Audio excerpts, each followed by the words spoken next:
If you're looking for a creepy binge watch this Halloween, Netflix has you covered with the new miniseries Wayward.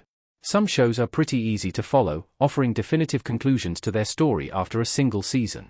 Then there are shows like Netflix's psychological thriller Wayward, a twisted miniseries that is as weird as it is unsettling.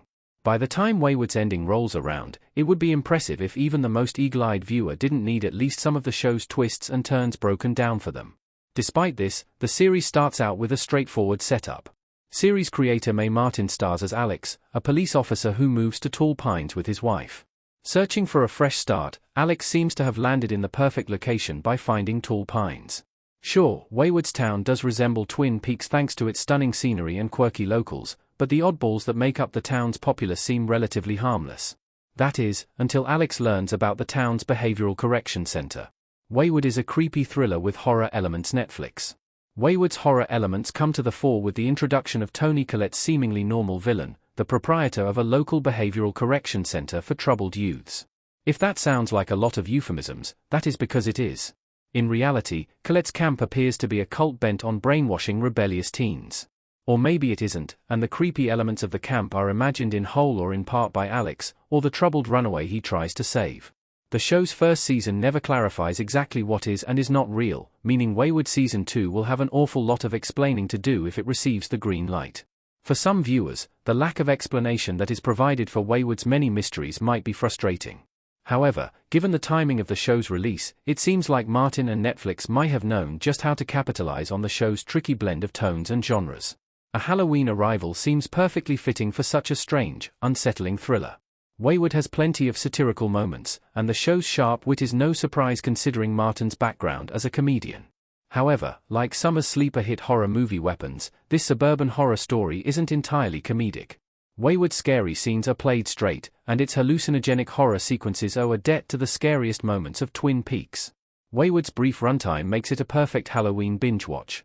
Compared to some of Netflix's earlier underrated horror shows, Wayward is relatively bloodless.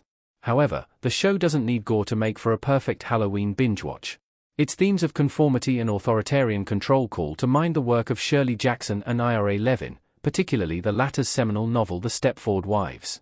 By setting Wayward back in 2003, Martin makes the show a period piece while also cannily commenting on issues that could not be more relevant today.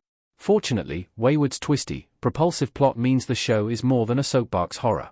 Like Jordan Peele, whose Get Out is another clear influence, Martin blends pure genre thrills with a canny, timely message. Furthermore, Wayward's brief runtime means even the busiest viewer will be able to find time for the miniseries between handing out candy and hanging Halloween decorations. The show's future is not yet clear but, despite its brevity and its ambiguous conclusion, Wayward does feel like a fully realized story. It is tough for any show to combine cults, mind control, the tropes of a police procedural, a teen runaway subplot, and a small-town drama in just one story, and Wayward doesn't help itself with the show's limited runtime. However, these elements eventually gel in an ending that, although hardly overly clear, does feel fitting and strangely inevitable upon a rewatch. Wayward Season 2's future at Netflix is not yet clear. There are plenty of unsolved mysteries for Wayward Season 2 to address if Martin's show returns to Netflix in the future. It's not clear whether the show has a multi-season plan, but it is worth noting that Stranger Things was originally conceived as a standalone miniseries and went on to become the streaming service's biggest franchise to date. As such, there is a very good chance that viewers will see more of the town of Tall Pines in the coming years.